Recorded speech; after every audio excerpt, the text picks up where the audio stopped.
The video you're about to see first aired on demand on our NFL Draft channel here at Chat Sports. All the different NFL Draft coverage from all the channels under the Chat Sports umbrella will be available over there. So if you haven't already, make sure you're subscribed. YouTube.com/chatNFL.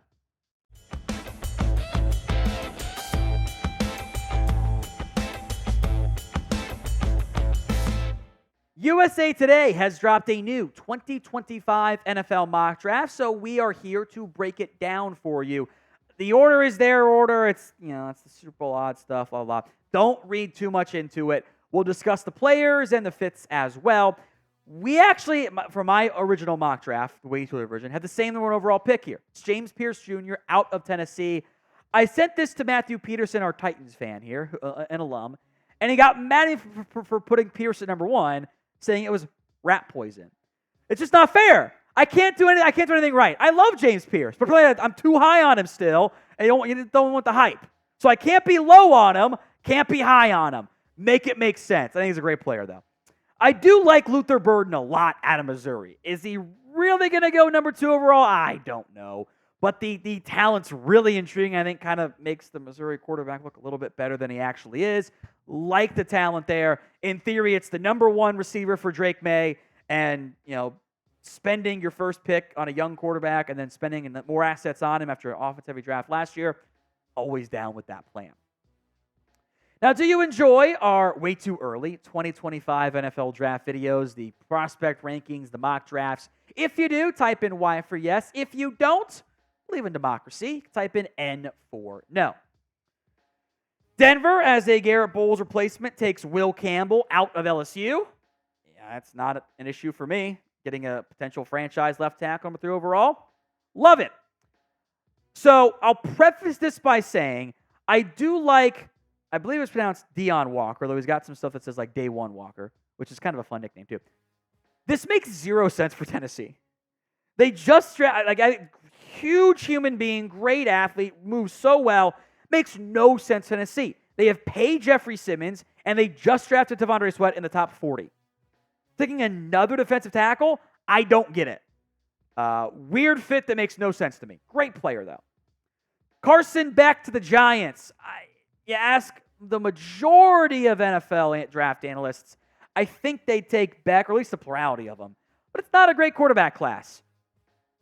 But if the Giants have the number 5 overall pick and they haven't signed somebody actually good in free agency or traded for somebody, and they might be taking quarterback this year. Wide open QB1 race, though. More on that in a little bit. Texas offense tackle Kelvin Banks to Washington. Like that fit a lot. Protect your franchise quarterback in Jaden Daniels. Another wide receiver, Tetairoa McMillan. He is a massive human being. You might have seen the highlight reels of like the outside the frame catch that he shouldn't be able to make. He finds the catch radius is absurd. The body control is really good for somebody that large. Now, would Arizona really spend back-to-back top 8 picks on a wide receiver? Is Matt Millen running this organization? I don't know about that, but it's a fun duo with Marvin Harrison. Fun, at least. Michigan's defensive tackle Mason Graham goes to the Vikings. That would make a lot of sense to me. DT's a big need for Minnesota. Trade down might happen because they've got no picks next year. But that is a logical. Talent is top 10 worthy in the weights early version, knowing things can and will change, and it fits a need. The Raiders take Shedeur Sanders out of Colorado. The circus that will inevitably follow the Sanders family around is a valid question mark. I actually like Shedeur a lot as a prospect. This ESPN hype from last year of guaranteed top 5 pick, guaranteed number 1 pick, straight up not true. It's just not, and I'm curious when Mel drops his new big board if he stands by that or not, or if he kind of backs off a little bit. But there's talent there, but also fair or not, got to win more games than 4. And you're going to have a tough time taking a quarterback top 10 that won like 8 games at the FBS level in 2 years. That's going to be tricky. Who do you think is quarterback 1 when it's all said and done for 2025? Sanders takes fewer sacks, better deep ball with middle stuff. Could very well be QB1. Sound off with the pinned comment of today's video. LSU's Harold Perkins here goes to Seattle. You're going to get Micah Parsons comparisons. I don't think that's actually fair. I am hopeful for what the initial version we saw of Devin White was and become a better coverage player as well. He is a bit of a hybrid. I think off-ball linebacker is his bet fit, though. But you can blitz him, too, kind of like Anthony Barr a little bit from that angle.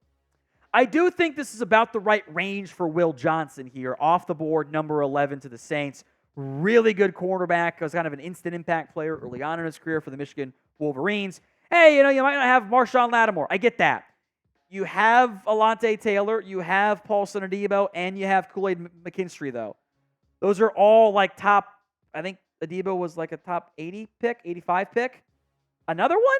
Again, I'm not sure that the need value matches up there. I do think the need value aligns for Benjamin Morrison. Between Will Johnson, Benjamin Morrison, and Travis Hunter, who we'll get to here in a little bit, the cornerback class at the top is very intriguing with top-end talent. Nick Scorton, the Purdue to Texas A&M transfer, very talented football player, had a really great year for the Boilermakers. Coming to see how he plays in the SEC. Again, I think that the range is fine. They just drafted Liatu Latu, though. They had they've got top 55, I think it is, picks from 2021 in Kwity Paye and Deo Odangbo. They signed Samson Ebukam. Another first-round pick at edge.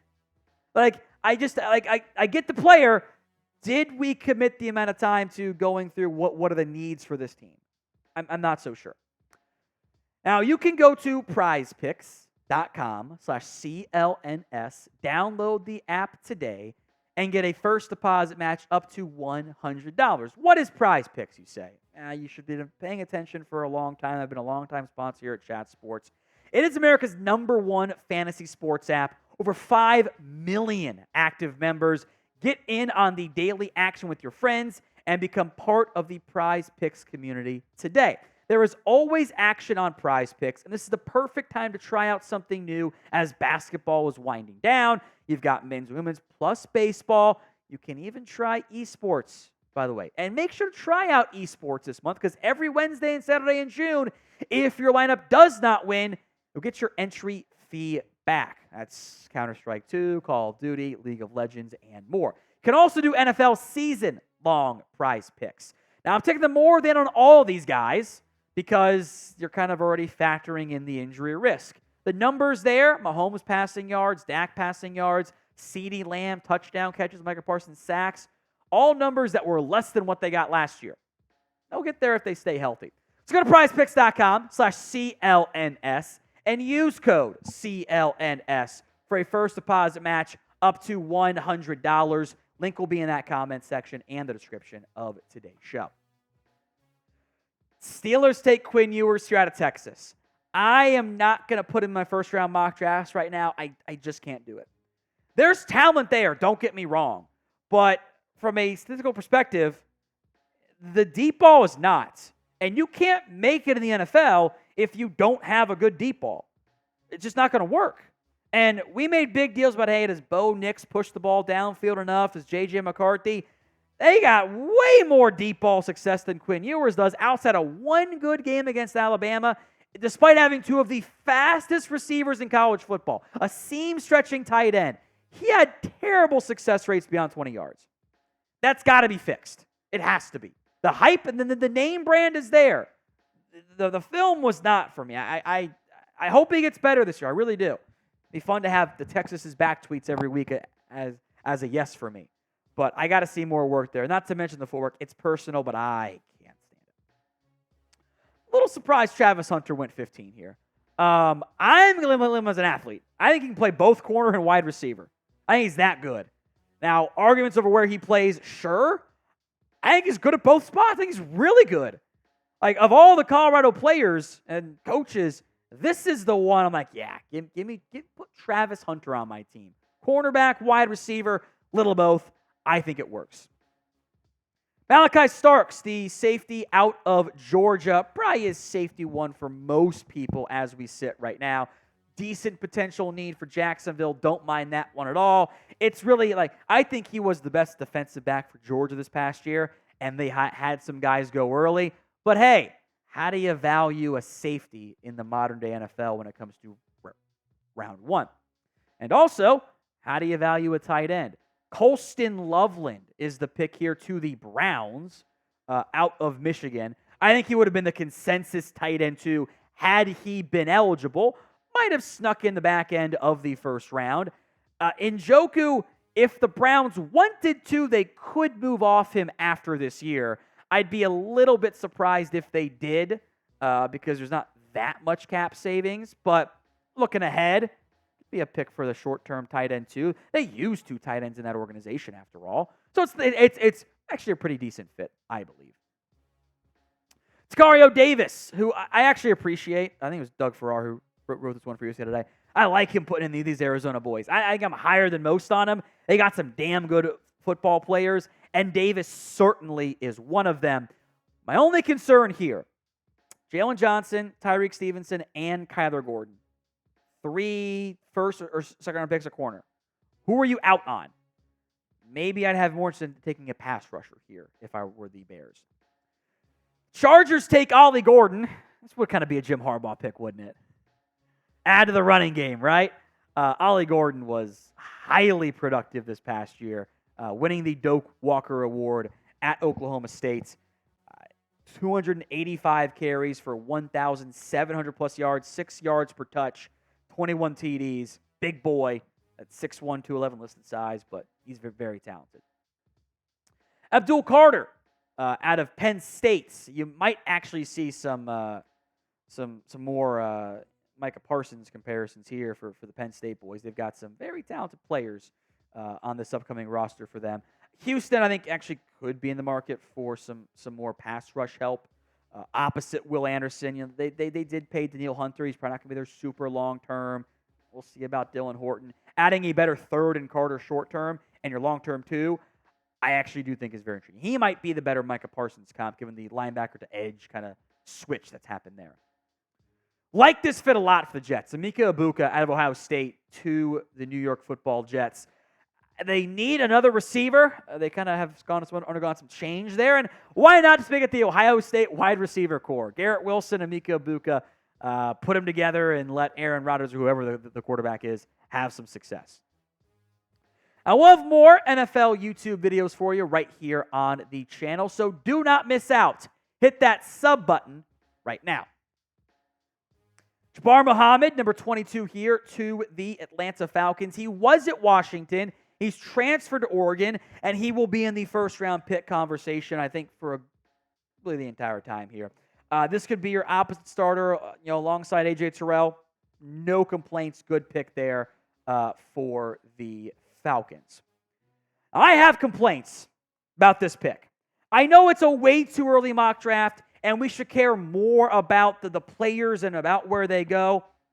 Another friggin' pass rusher for the Dolphins. Jalen Phillips, first-round pick. Bradley Chubb, they traded a first-round pick for him. Chop Robinson, first-round pick. They signed Shaq Barrett, but only for a year. They drafted Muhammad Kamara in the 5th round. Another first-rounder in Jack Sawyer, who, by the way, I think is actually the worst of the 2 pass rushers, which is also still a very good player, don't get me wrong. It doesn't make sense for Miami. I don't get it.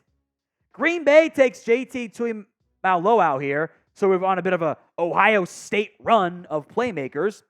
Look, Green Bay actually very well could be in the market for another pass rusher. Rashawn Gary's not going anywhere. They all spent a first-round pick on Lucas Van Ness to eventually replace Preston Smith, but you're a little bit thin beyond that, so it's fine.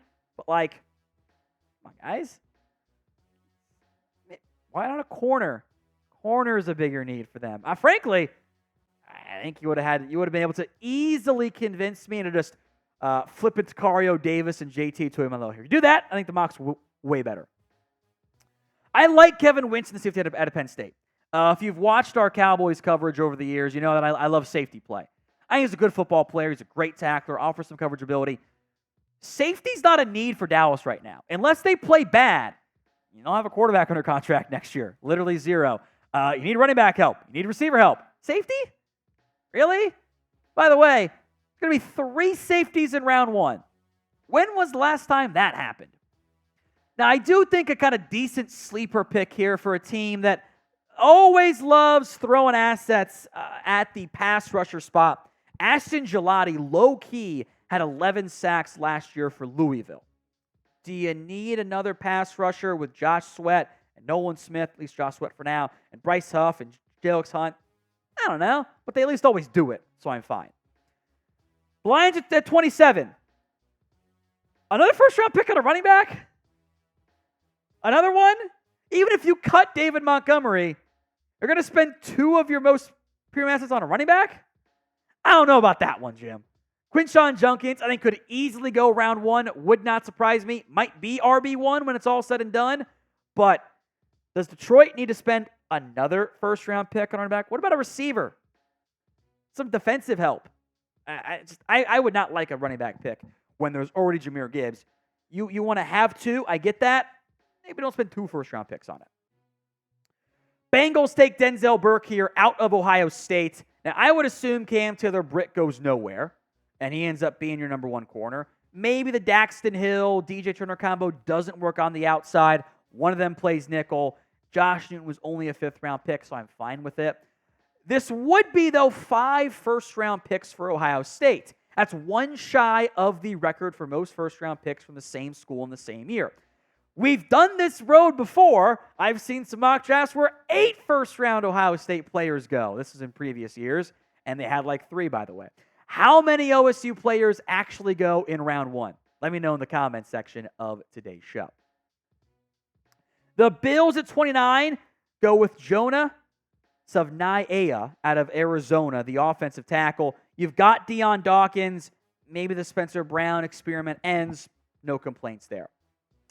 So the Ravens take the 3rd safety in this mock draft, Xavier Wampa. It's kind of like the Yeti creature from Star Wars. That's kind of how it's pronounced. Not quite 1-to-1, but it's pretty close to it. You have Kyle Hamilton. Maybe you're not going to maintain Marcus Williams long term. Okay. I'd be kind of shocked if 3 receivers went in the, or 3 safeties went in the first round. I'm convinced this mock draft is trolling me, by the way.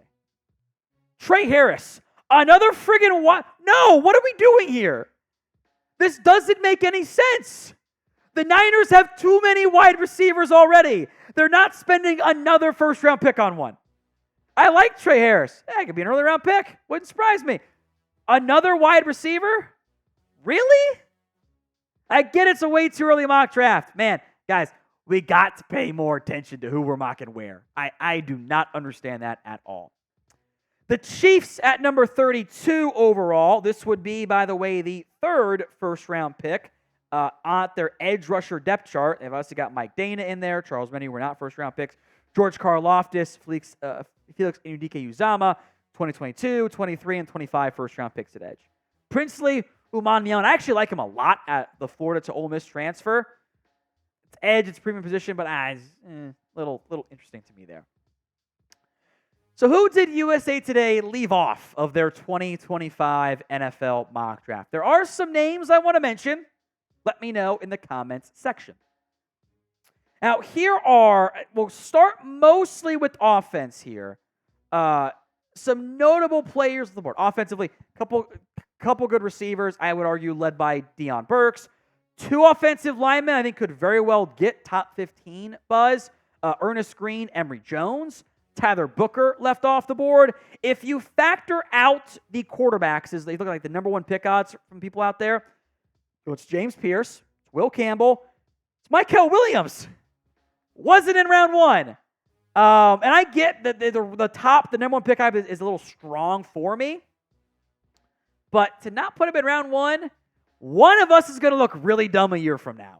I'm a little surprised he wasn't in there. Other defensive players, I've got to go to 30, Kenneth Grant. If he plays well, will be a top pick. Other defensive linemen, Walter Nolan, Shamar Turner. I mentioned, maybe you shouldn't have gone edge.